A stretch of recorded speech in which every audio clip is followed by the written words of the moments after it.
বাংলাদেশ জামাতে ইসলামীর মধ্যে আমার জানা একমাত্র দায়িত্বশীল অভিভাবক, যিনি বিডি মেম্বার থেকে পার্লামেন্ট মেম্বার পর্যন্ত সর্বত্র তার বিচরণ ছিল। মানুষ তাকে খুব ভালোবাসত।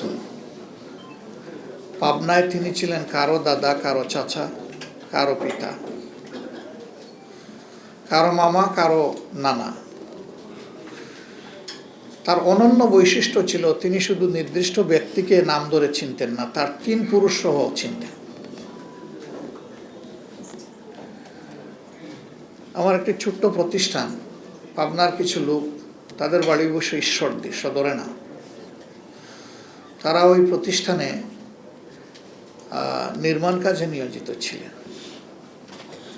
তা আমি এদের হেড যে, তাকে একদিন জিজ্ঞেস করলাম, তুমি কি অমুককে চিনো? কি বলেন আপনি, সুবহান চাচাকে চিনবো না?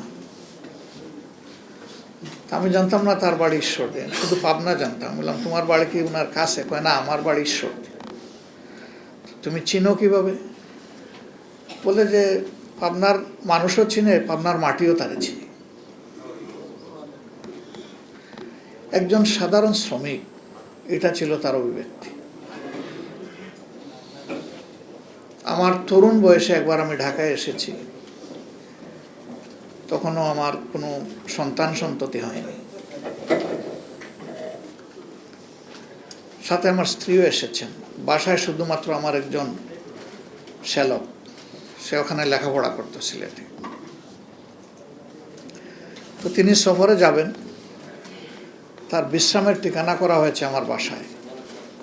আমি বললাম যে আমি তো থাকবো না, তো মেহমানকে কদর করবে কে, সম্মান করবে কে? সংগঠন বলল অসুবিধা হবে না, এটা আমরা দেখব। আলহামদুলিল্লাহ তিনি গেলেন বাসায়। তিনি রাতের খাবার খাচ্ছেন। তো ছোট ছোট বাটিতে, আমরা ছোট পরিবার তো, আমার শ্যালক এনে ওনাকে পরিবেশন করছে। তো উনি ওর মাথায় হাত দিয়ে নাম ধরে বললেন, আমি নামটা এখানে বলছি না, নাম ধরে বললেন যে ছোট বাটি কেন, বড় হাঁড়ি নাই? হাঁড়ি কি এখানে টেবিলে আনবো? সব নিয়ে আসো। মানে কত আপন! এই মাপের একজন নেতা, তখনও তিনি নায়েবে আমির, এই মাপের একজন নেতা বলতেছেন হাঁড়ি নিয়ে আসো, সরাসরি টেবিলে রেখে দাও। তো যাওয়ার পরে সে তার অভিব্যক্তি বলল যে আমি তো এত সিনিয়র লোক, এত বড় দায়িত্বশীল নেতা, আমি খুব জড়সড় ছিলাম, কিন্তু 1 মিনিটের মধ্যে তিনি আমাকে আপন করেন। এবং মনে হলো না যে আমি তার নাতি সমতুল্য কেউ, মনে হলো যে আমি তার ঘনিষ্ঠ ক্লাসমেট, বন্ধু। এই যে অপূর্ব কোয়ালিটি তার ছিল, এটা আমিও অর্জন করতে পারলাম না, করা উচিত আমি ফিল করি। সবার সাথে মিশার, সবাইকে বুঝার, স্টাডি করার। এ না হলে যারা জনগণের নেতৃত্ব দিবেন, তারা মানুষকে সম্মান করতে পারবেন না, ভালোবাসতে পারবেন না। মানুষকে ফিল করতে হবে, অনুধাবন করতে হবে। আজকের সমাজে এটা যেন আরও অনেক বেশি প্রয়োজন হয়ে পড়েছে। আমরা তাকে দেখেছি যখন কেন্দ্রীয় শীর্ষ কমিটির বৈঠকে বসেছেন, এপেক্স বোর্ডের বৈঠকে, কোনো কোনো ইস্যুতে অনেকে হয়তোবা ইমোশনাল হয়ে গেছে। তিনি একদম শান্ত সৌম্য অবস্থায়, চরম ক্রিটিক্যাল অবস্থায় তার মতামত তিনি ব্যক্ত করতেন। কোয়ালিটি সম্পন্ন আন্তর্জাতিক মানের CMT 500W CSRM, committed for better still. তিনি কখনো পরিবেশ দ্বারা প্রভাবিত হতেন না। জেলে 1 বছরের মতো একসাথেই ছিলাম। আমি শুনতাম যে তিনি বাইরে মানুষের সমস্যা সমাধানে ব্যস্ত থাকতেন। জেলে গিয়েও দেখি যে সিনিয়র লিডারদের মধ্যে বিভিন্ন দলের বিভিন্ন পর্বের একটু তো ভুল বোঝাবুঝি হইতেই পারে একসাথে দীর্ঘদিন থাকলে, সবাই তারই সালিশ মানত। তো মনে হলো যে তার এই সালিশানা ইনশাআল্লাহ দুনিয়া ছাড়া পর্যন্ত তাকে করতে হবে, এবং সে গুরুদায়িত্ব তিনি পালন করেছেন। আরেকজন লোক একই ফেব্রিকেটেড মামলায়, তাকেও জেলে রাখা হয়েছিল, তখনও বিচার শেষ হয়নি। তিনিও বয়স্ক, তবে উনার মতো এত না। উনি যুবকের মতো মৌলানার খেদমত করতে চাইতেন, আর মৌলানা এসে এসে বলতেন আমিও যুবক। আমার খেদমত আমাকে করতে দাও। সে বলতো যে মুরব্বীদের খেদমত করা এটা তো মা বাবা আমাদেরকে শিখিয়েছেন, আপনি কেন বঞ্চিত করবেন?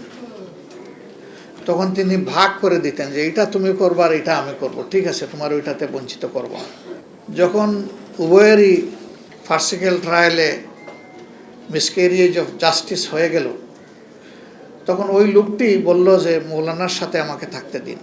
জেল কর্তৃপক্ষ বলল যে উনার মর্যাদাবোধের কারণে উনাকে আমরা একা রাখতে চাচ্ছি। তখন এই লোকটি বলল যে ঠিক আছে, তাইলে উনার মতামত নিয়ে আমাকে দেন, উনি যদি না চান আমি যাব না, আর উনি চাইলে আমাকে তার সাথেই থাকতে দেন। তো জেল কর্তৃপক্ষ যখন মৌলানার মতামত চেয়েছে, তখন তিনি বলেছেন হ্যাঁ, সে আমার ছোট ভাইয়ের মতো, আমার সাথে থাকলে আমি খুশি হব। ওনার সাথে দিয়ে দিয়েছে। আমি এর মাঝে মুক্তি পেয়েছি। আবার তৎকালীন যিনি একক হর্তাকর্তা ছিলেন, যার অঙ্গুলি হেলনে সব কিছু এই দেশে হবে বলে অনেকে মনে করত, তার বদান্যতায় আবার গেলাম 5 বছর পরে, গিয়ে ওনাকে পেলাম। তো তখন ওনারা কন্ডেম সেলে একটা সুনির্দিষ্ট সময়ের জন্য তাদেরকে পায়চারি করার সুযোগ দেওয়া হতো বাইরে। তা আগের থেকেই একটু যোগাযোগ করে উনি গেইটে আসলেন, কথা বললাম, সেই তার ছোট ভাইকে সাথে নিয়ে আসলেন।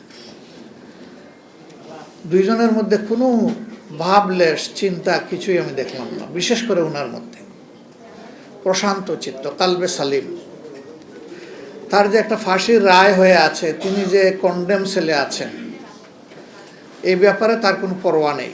জেলে প্রত্যেকটি মানুষ তাকে সম্মান করত, ভালোবাসত, আর শুধু আফসোস করতো যে এমন মানুষকেও জেলে থাকতে হচ্ছে জীবনের এই পর্বে। মৌলানা আব্দুস সোবহান দেশ মাটি মানুষকে ভালোবাসতেন। চাইলে তিনি বিদেশের যে কোনো জায়গায় আশ্রয় নিতে পারতেন, না, তিনি এগুলো চিন্তা করেননি। আল্লাহ এখানেই পয়দা করেছেন, এই দেশের হক আমার উপরে আছে, আর আমারও হক এই দেশের উপরে আছে। সুতরাং আমার প্রিয় দেশ আমার ঠিকানা, এই সম্মানটুকু তিনি করেছেন, ওই চিন্তা উনি করেননি। আমি সবসময় বলি, দেশ এবং মানুষকে যারা ভালোবাসে তারা কখনো দেশ মানুষকে ছেড়ে পালিয়ে যেতে পারে না, তা তারা করেননি। মৌলানা আব্দুস সোবহানরা কখনো হারিয়ে যান না, তারা বিবেকের আয়নায় জ্বলজ্বল করতে থাকেন, এবং এটি তাদের কর্মের কারণে। আল্লাহ আমাকে, আমার সহকর্মীদেরকে, রাজনীতির ময়দানে যারাই আছেন তাদেরকে আলোকিত এই জীবনগুলা থেকে শিক্ষা নেওয়ার তৌফিক দান করুন। আজকের সমাজে তার বড়ই প্রয়োজন। তার মাঝে আমি কখনো হিংসা, প্রতিহিংসা, জেদ এগুলো আমি দেখিনি। তার মতো একজন বিজ্ঞ প্রাজ্ঞ নেতা বিভিন্ন ফোরামে মত দিতেন, কিন্তু যখন তার মতের অপর পক্ষে গিয়ে অন্য মতটা শক্তিশালী হয়ে যেত, তিনি সবার আগে বলতেন আমার মত আমি উড্ড করলাম, এটাই আমার মত। এখন এই যে উদারতা, এই যে সাহসিকতা, এটা আমাদেরকে সঞ্চয় করতে হবে ইনশাআল্লাহ।